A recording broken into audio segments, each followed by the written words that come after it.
yang dimaksud dengan pajak. Pajak merupakan salah satu kewajiban penting yang harus dipenuhi oleh setiap wajib pajak, terutama orang yang memiliki usaha atau orang yang berpenghasilan tetap. Nah, untuk memudahkan pembayaran pajak sudah harus selalu dibayarkan sekaligus, tetapi bisa juga dibayarkan secara bertahap. Salah satunya melalui PPh pasal 20. Apa itu PPh pasal 25? Nah, di video ini kami akan membahas PPh pasal 25 secara sederhana dan mudah dipahami. Yuk, simak penjelasannya. Jadi gini teman-teman, PPh pasal 25 itu sebenarnya simpel banget. Intinya PPh pasal 25 adalah bayar pajak yang dicicil setiap bulannya. Ibaratnya kayak kita beli sesuatu tapi dengan nyicil. Jadi gak kerasa berat banget karena gak bayar sekaligus. So, daripada kita bayar pajak gede sekaligus, kita bayar sedikit demi sedikit setiap bulan. Tujuan pajak penghasilan PPh pasal 25 dibuat agar wajib pajak tidak merasa terbebani saat membayar pajak. Nah, jadi membayar pajak juga bisa dicicil secara per bulannya. Jadi bayar pajak bisa tidak sekaligus pada saat jatuh tempo. Subjek pajak adalah pihak yang memiliki kewajiban untuk membayar pajak karena menerima atau memperoleh penghasilan. Dalam penghasilan pajak badan, yang dimaksud dengan subjek pajak adalah badan usaha, yaitu sekumpulan orang atau modal yang menjadi satu kesatuan seperti PT, koperasi, yayasan, firma, dan organisasi lainnya. Dalam praktiknya, subjek pajak ini dibagi menjadi dua bagian. Yang pertama itu ada subjek pajak dalam negeri, yaitu badan usaha yang didirikan di Indonesia dan bertempat kedudukan di Indonesia. Badan ini memiliki wajib pajak atas seluruh penghasilannya.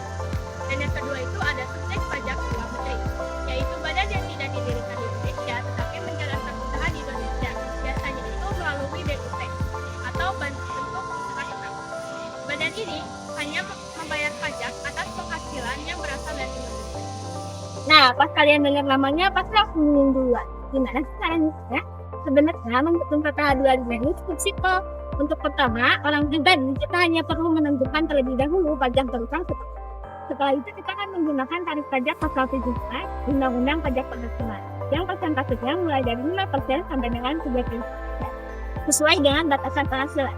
Jadi kalau misalnya penghasilan kalian semakin besar, maka akan semakin besar juga persentase pajak. Contohnya, Tuan Altan mempunyai penghasilan kena pajak sebesar 80 juta. Nah, 80 juta ini kita akan masukkan ke tarif pasal 17. Yang pertama, 5% kita akan kalikan dengan 60 juta sehingga hasilnya 3 juta. Lalu selanjutnya akan kita kalikan dengan batasan kedua yaitu 15% dan hasilnya akan menjadi 3 juta. 3 juta ditambah 3 juta hasilnya 6 juta. 6 juta ini selalu kita akan kurangi dengan PPh yang telah dibayarkan seperti PPh 21, 22, 23, dan 24. Lalu didapatkan hasilnya sebesar 3 juta. 3 juta ini kita tinggal bagikan saja dalam 12 bulan sehingga didapatkan hasilnya sebesar 250.000 per bulannya. Lalu untuk badan usaha kita hanya perlu melihat dari laba kena pajak perusahaan yang telah melalui proses rekonsiliasi fiskal yang merupakan proses penyesuaian antara laporan keuangan perusahaan dengan ketentuan pajak yang berlaku. Setelah itu, apabila orang pribadi kita menggunakan tarif pasal 17, di sini kita menggunakan tarif tetap sebesar 22%.